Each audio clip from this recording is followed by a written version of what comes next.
Hi guys, welcome to my YouTube channel. आज मैं travel कर रही हूँ अपनी 3 महीने की छोटी सी बेटी स्थिरा के साथ दिल्ली से हैदराबाद। और ये ट्रैवल बहुत एडवेंचरस होने वाला है क्योंकि मैं अकेली इसके साथ ट्रैवल कर रही हूँ। सामान रहेगा, इसका प्रैम रहेगा, कैसा ये ट्रैवल रहेगा ये आपके साथ शेयर करूंगी। और फिलहाल हम निकल चुके हैं नोएडा से दिल्ली एयरपोर्ट जाने के लिए, तो चलते हैं एयरपोर्ट। एयरपोर्ट पहुंचने में हमें लगभग 1.25 घंटा लगा क्योंकि थोड़ा बहुत ट्रैफिक भी था। हालांकि हम पीक आवर्स में तो नहीं निकले थे, लेकिन उसके बावजूद क्योंकि वीकडे था, मंडे था, और इसीलिए ट्रैफिक थोड़ा सा तो हमें मिला। ये देखिए पीछे सीट पर हमने प्रैम रखा है क्योंकि डिग्गी में ऑलरेडी लगेज रखा हुआ था। दरअसल हैदराबाद में इसलिए जा रही हूँ क्योंकि स्थिरा को मैं उसके दादा दादी से मिलवाना चाहती थी, क्योंकि अभी मैं मैटर्निटी लीव पे हूँ। तो मैं चाहती थी कि इसी ड्यूरिंग थोड़ा ज़्यादा वक्त स्थिरा अपने दादा दादी के साथ बिता ले, और यही वजह है कि मैं हैदराबाद उसे लेकर जा रही हूँ। काम के सिलसिले में मैंने फ़्लाइट से बहुत ट्रैवल किया है, लेकिन डिलीवरी के बाद ये मेरा पहला फ़्लाइट ट्रैवल रहने वाला है। बहुत नर्वसनेस थी। एयरपोर्ट हम पहुँच गए हैं और हमने एयरपोर्ट में एंट्री की। एक हाथ में लगेज था और एक हाथ में स्थिरा का प्रैम। और चेक इन में लगेज देने के बाद मैं गई स्टाफ गेट की तरफ, जहां पर आपका सिक्योरिटी चेक होता है। क्योंकि सिक्योरिटी चेक के लिए मुझे लंबी लाइन में नहीं लगना पड़ा। स्टाफ गेट से ही जो भी मदर इन्फेंट के साथ ट्रैवल करती है वो वहाँ से जा सकती है। वहाँ पर देखिए लाइव परफॉर्मेंस म्यूजिकल हो रही थी, तो कुछ देर मैं वहाँ पर रुकी, म्यूज़िक को एंजॉय किया। ये हम आ गए दिल्ली के T2 टर्मिनल पे हैं हम लोग, और अभी फ़िलहाल हम लोग जा रहे हैं अपने गेट की तरफ। गेट को लेकर क्या क्योस हुआ वो मैं आपको बताऊंगी, लेकिन ये देखिए स्थिरा को मज़ा आ रहा है क्योंकि हर जगह लाइट्स दिख रही हैं। और फ्लाइट में जाने से पहले मैंने स्थिरा को फीड कराया। ये बेबी रूम है जो कि दिल्ली एयरपोर्ट पर आपको मिल जाएंगे, और ज़्यादातर एयरपोर्ट पर ऐसे रूम होते हैं। आइए आपको कराती हूँ एक रूम टूर। अपने बेबीज़ का डायपर चेंज कर सकते हैं अगर आप छोटे बच्चे के साथ आ रहे हैं, या फिर उसको फीड करा सकते हैं। तो जैसे आप रूम में एंटर करते हैं आपको यहाँ पर बेबी चेंजिंग स्टेशन दिखेगा, यानी कि आप यहाँ पर बच्चे को लिटा कर डायपर चेंज कर सकते हैं।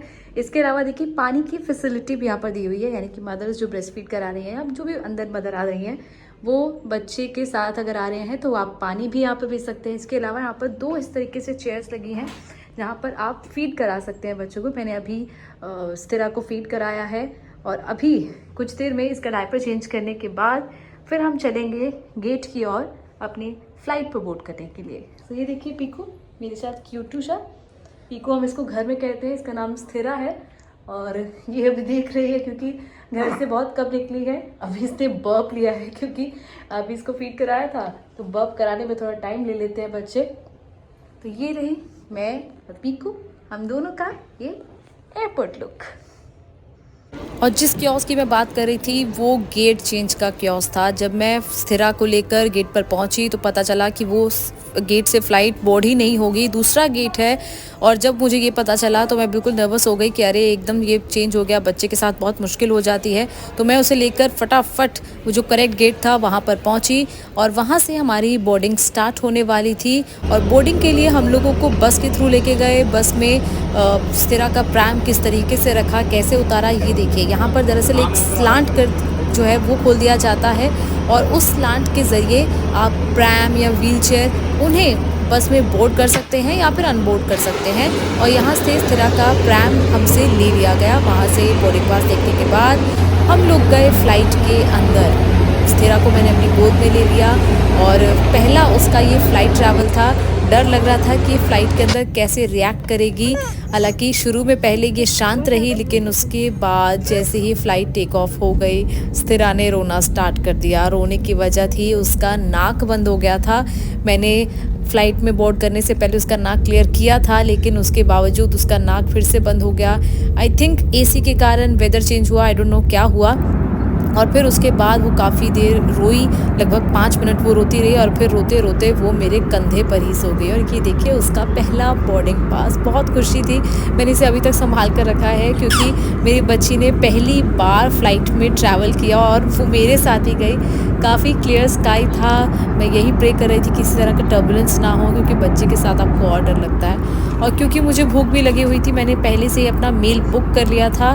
मैंने एक मूंग दाल रैप ऑर्डर किया हुआ था, उसके साथ साथ मैंने कोल्ड ड्रिंक ले ली क्योंकि कुछ ठंडा पीने का मन कर रहा था। और हाई प्रोटीन ये मूंग दाल रैप था। अच्छा था ये रैप। हालांकि फ़्लाइट का खाना तो फ़्लाइट का खाना ही होता है, सिर्फ आप अपना पेट भर सकते हैं, लेकिन उससे ज़्यादा एक्सपेक्ट नहीं कर सकते। लेकिन फिर भी एक अच्छा रैप ये था। फ़्लाइट की बुकिंग करते वक्त ही मैंने विंडो सीट बुक कर ली थी, क्योंकि फीडिंग के लिए विंडो सीट ही बेस्ट रहती है। आप मिडल या आयल सीट पर ये पॉसिबल नहीं हो पाता है। और मेरी जो बिल्कुल बगल वाली सीट थी वो बिल्कुल खाली थी। आयल सीट पर कोई बैठा हुआ था, लेकिन ठीक है, वो दैट वाज कंफर्टेबल। और ये देखिए, यहाँ पर जब हैदराबाद हम पहुँचने वाले थे, वेदर पूरा ख़राब हो गया था। हर तरफ क्लाउड से कुछ नज़र नहीं आ रहा था। बारिश वहाँ पर हो रही थी, पूरे देखिए बादल हो रखे हैं। टर्बुलेंस काफ़ी हुआ, डर बहुत लग रहा था, लेकिन क्योंकि मैंने फ़्लाइट में पहले ट्रैवल किया है इसीलिए बहुत ज़्यादा दिक्कत नहीं हुई। और स्थिरा बीच में भी 1-2 बार रोई, और फ़्लाइट लैंड करने के बाद भी वो रोई, क्योंकि उसका नाक बंद हो रहा था। और डर लग रहा था कि ये फ़्लाइट में उतरने से पहले ही कहीं बहुत ज़्यादा परेशान ना कर दे, लेकिन ऐसा नहीं हुआ। वो कुछ देर बाद शांत हो गई, और ये देखिए हमने लैंड कर लिया। और स्थिरा पूरी फ़्लाइट में लगभग सोती हुई ही आई है। और लैंडिंग के बाद भी मैंने उसे फ़ीड कराया, उसका डायपर चेंज किया। एक्चुअली जब स्थिरा फ़्लाइट में रो रही थी ना, तो कुछ लोग ऐसे घूर के निकल रहे थे, जैसे पता नहीं क्या हो गया। अरे बच्चा है तो वो रोएगा ही। आपके साथ भी क्या कभी ऐसा हुआ है?